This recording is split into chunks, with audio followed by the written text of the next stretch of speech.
So South Africa doesn't deserve to be in the World Test Championship final. Ade Pagapanki. Hi, Namaste Dosto.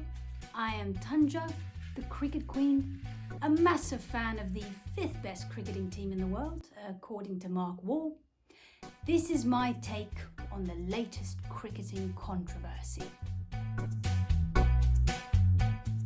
Now, one could say South Africa's road to the final was easy, but oh no. Michael Vaughan, he wanted to be a bit more colourful. He said the only reason we got into the final was on the back of beating a bunch of nobodies. Kia Sachme. You look at the West Indies, okay, we beat them 1-0. If it wasn't for 2+ days of rain, it would have been 2-0. What did England do against the West Indies in West Indies in 2022?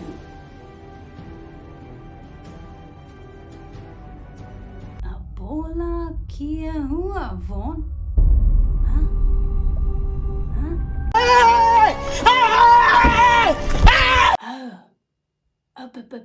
But I thought they were a nobody. That same nobody beat Australia for the first time in 25 years last year by 8 runs. The big boys say that Test cricket is only entertaining when the big three are playing. They won by 8 runs. Tell me that wasn't one of the most exciting matches of the entire cycle. He lets fly. Hazel's bowled! Shamar Joseph has bowled the West Indies to the most romantic of victories. And one of the truly great upsets in Test cricket history. A real dream come true. Why are we not praising smaller cricketing nations and what the World Test Championship has done for everybody and for their improvement? Why not? Oh no, Michael Vaughan decides to be the bully and to bully them. What he's doing? Bully. Why you bully me? You fucking bitch. What about Pakistan? What about Pakistan? Another nobody team. That nobody team beat England 2-1 with the most out-of-form team in the championship and a couple of fans. What about Sri Lanka? Look how far they've come under the vision and the guidance of Sanav Jayasuriya. They didn't beat New Zealand. They thrashed them. Okay? They even won a test match in England. And if you followed that series, that 3 test match series, ball by ball, session by session, you would have seen that it was only a session, maybe 2, that could have made the difference, and Lanka could have actually taken it. Yes, we played Sri Lanka at home. Okay, that's supposed to be easy. But the 2 grounds that we chose, well, we sure turned it into a contest. The first one, Durban. We've never won a single test match against Sri Lanka at Durban. The second one, Beja, St. George's, okay. Last time Sri Lanka was there in 2019, they beat us. We had Faf, we had De Kock, we had Steyn, we had Rabada, we had Hashim Amla, and they beat us. Those were the 2 grounds we chose, and we won 2-0. Okay? Hey! Now, everybody says that one of the reasons we made it was because we probably would have ended in the bottom half of the table, like England did, as you can see there, if we actually played the big 3. Now let's go to the previous cycle. Oh, we played the big 3 and we ended in 3rd place, which brings me to my next argument.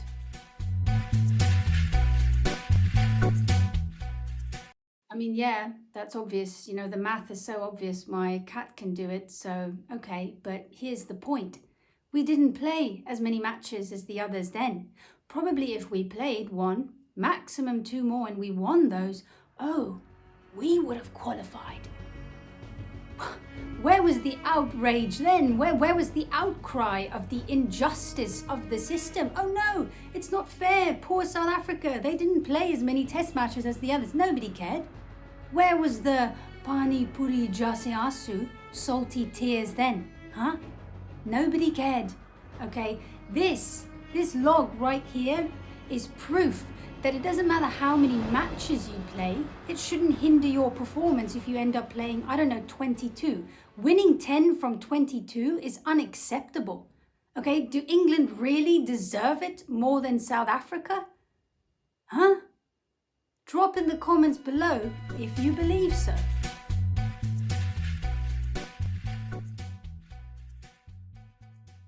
Is it easy to travel with a bunch of all format players all around the world? Because yes, England is probably the only side who doesn't have a bunch of all format players. They've got white ball players, they've got red ball players. The rest of us, all format players. You need to pull those players from their franchises, then you need to rock up at some location. You have a few days of training and then it's straight into the test match. Okay, ex-cricketers, don't tell me you used to go on tours. Okay, you would play all of these warm-up training matches. Think of Sunil Gavaskar, who went to the West Indies without a helmet and practiced against the fast bowling brigade of the Windies. अरे भाई उस ज़माने में helmet का नाम सुना था? That stuff doesn't happen anymore in the modern era of cricket. It's a 365, 24/7 type of game. Okay, rustiness. Going from T20 to the occasional ODI and then to a test match. Rustiness. Let's take the example of Sri Lanka again. When they rocked up in England, they were beaten easily by England in the first match. In the second one, their lines, their lengths, it got better. The batters started clicking more, and by the third match, they actually won it. What would have happened if there was a fourth? I wonder. Let's look at New Zealand. They were very, very dependent on that warm-up match against Afghanistan. It rained out. What happened? They were rolled over by Sri Lanka in Sri Lanka. But by the time they reached India, whom they whitewashed 3-0, they were in their rhythm. Look at how they played spin. Rustiness is a thing. What would have happened there if New Zealand toured India before they toured Sri Lanka? Rustiness takes time. What about Australia in Perth? That test match, they were beaten by over 200 runs by India? Okay, that was Australia's first international test match in 8 months. Rustiness takes time. Do not tell me that a 2-match test series is easier than a longer form. Because what happened to Australia with the rest of the BGT? What would have happened if the BGT was only 3 matches? Would Australia still then have taken it? I wonder. Ubimandari se jawab don. Huh? Come on. Ubimandari se jawab don. Okay, when New Zealand came to India, they've never even won a test match there. Everybody before that series thought, that's an easy 3-0 for India. If India won, they would have probably qualified then and there. When New Zealand eventually won, all they had to do was beat England at home. Sri Lanka, they came to South Africa. We've never won against them at Durban last time they were in PE, Beja. They also beat us. We've already gone through the team. Okay, everybody had their opportunities. What about the scheduling of the ICC? I mean, everybody's complaining the big 3 is just playing the big 3. Well, why do you keep on doing it then?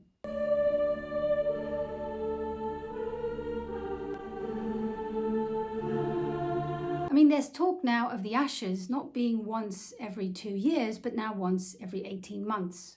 Okay, I don't care. I love the Ashes. But then don't complain if one of you don't make it to the final whilst you're reeling in cash and while you're all trying to keep us nobodies in the nobody zone. How dare you? How dare you call teams that have contributed to the history of this beautiful game that is cricket, history that will stand the test of time. How dare you call such teams nobodies? How dare you disrespect my team? Okay, we've been riddled with injuries. Nokia, Kutsia, Berger, Janssen, okay, Maharaj, Tazorzi, Bavuma, Mulder.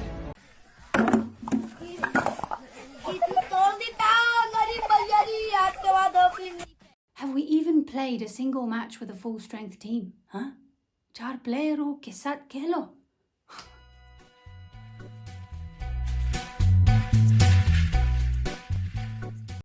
If there is anything that we have learned from the last World Test Championship cycle, Sri Lanka rising under Sanath.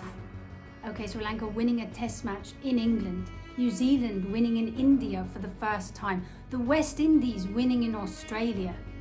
Okay, Pakistan beating England. It is that no matter what you do, no matter how much money you have, no matter how big your ego is, this game of cricket, okay, this will always win. No matter how big your stairwell is to heaven, how close you are to the biggest riches of the world, this game will always find a way to humble you, because it is about passion and not about money. Start treating us like we are equals, because my God, do we deserve it.